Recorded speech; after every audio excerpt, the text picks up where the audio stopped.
So let's go with the POV. You can also see my camera.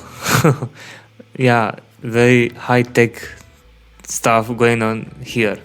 So one cool thing about Apple laptops is that you can just lift them with one finger until this. It has MagSafe, which is really cool, and I'm gonna turn it on.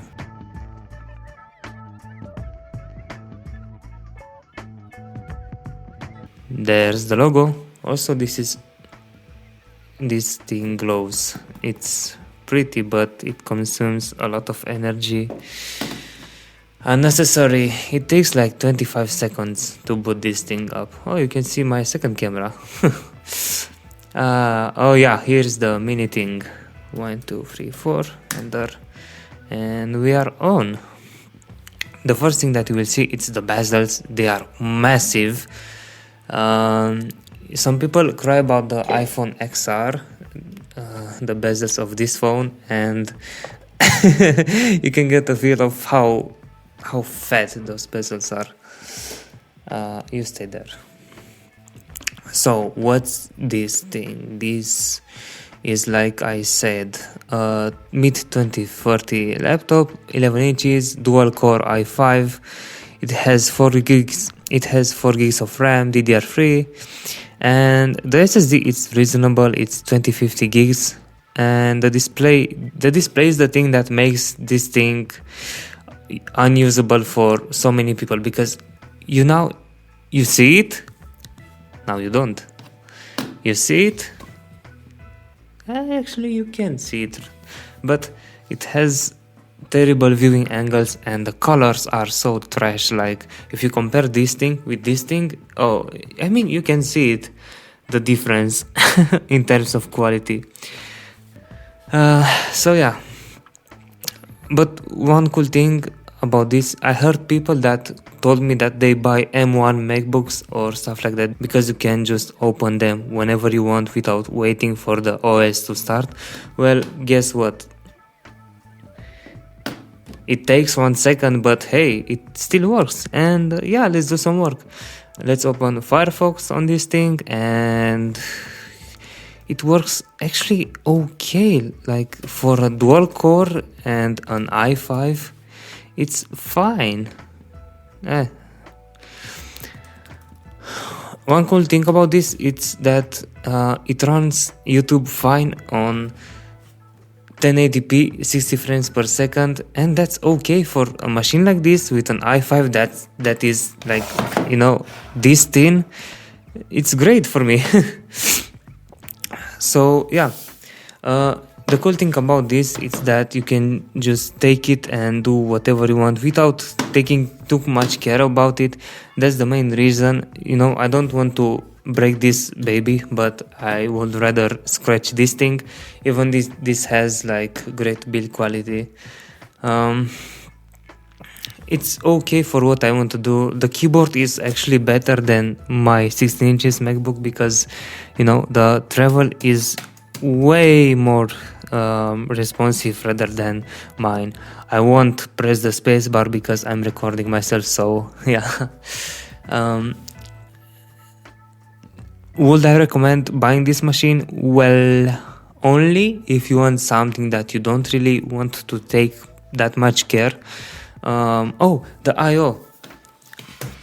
It has two USB 3.0, which is awesome. It has a FireWire. You want to use it anyway. It has, of course, the MagSafe connector and a double combo headphone jack with 2 microphones. The webcam is trash. I actually didn't use it, so let's see if we open photo booth. It's not bad, but it's not great either. It's 4x3, which is weird, but it works.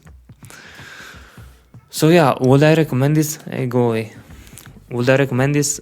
Only if you want something that you don't really want to take that much care of.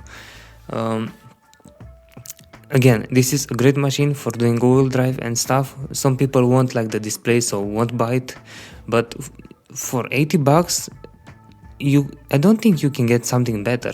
It has a few scratches, like you can see here.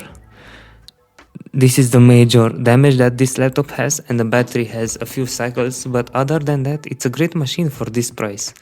I don't really recommend it, only if you want something to use it as a second laptop, you know. Yeah.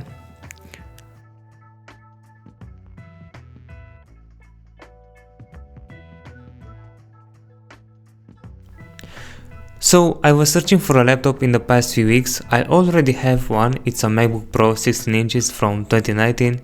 It's a really good machine actually. It has an Intel Core i9 octa-core. It has 16 gigs of RAM, 1TB SSD, and yeah, its existence, great speakers. The screen is actually, I think, the best screen I always had in my tech world that I always buy stuff. But I was searching for a laptop that was actually a lot cheaper, but wouldn't give up on a few things that I will talk in a few minutes. So why did I wanted something that was bad than what I already have? Why would I spend more money on something that is worse than actually what I already have? Well, it's because, you know, when you go outside, you take your machine with yourself, and you have to be extra careful with everything that you have on it, with its charger, with its case maybe, or even with the object itself. So I was thinking that it would be a great idea actually to have something more cheaper at myself that I wouldn't mind just throwing away, or maybe do a few scratches, you know. It's like wearing an old phone at yourself. You don't really care about it. I actually cracked this one and I don't mind it. I can just throw it again because it's so cheap to replace it. This cover costs like $5 and I can replace it myself, so I don't really mind it, you know.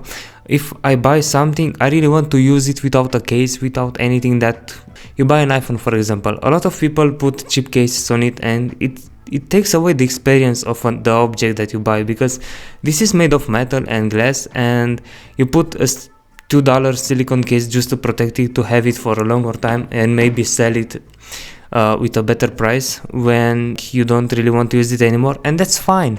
But I just want to get the full experience, you know, from something that I already put my money on it. So I was searching for a laptop that I didn't really had to take care of it that much, but I had a few acceptance criteria when buying a new laptop, and those were: the first thing, it has to be powerful enough to run Google Drive. When I do my research, I like to take notes of everything, and I have everything organized in my Google Drive, so it has to be capable of doing this. It has to be portable. I don't really want, again, chubby laptops, or, you know, those gaming machines that are 2 meters thickness. I don't really want that. They are cool, I'm not saying that they are bad, but it's not for me. I want something very portable and light. And the third thing, it needs to have a premium quality. I've had, this is my personal experience, maybe it was my fault, but I had a few gaming laptops in my past. For example, the Lenovo Legion Y520, I think it was the model. I will place a picture anyways, and it has terrible build quality. It looked good, but then that plastic that was crackling and the hinge that was losing really easy, it was so bad, and I don't really want that anymore. So yeah, I was searching the internet and I found this.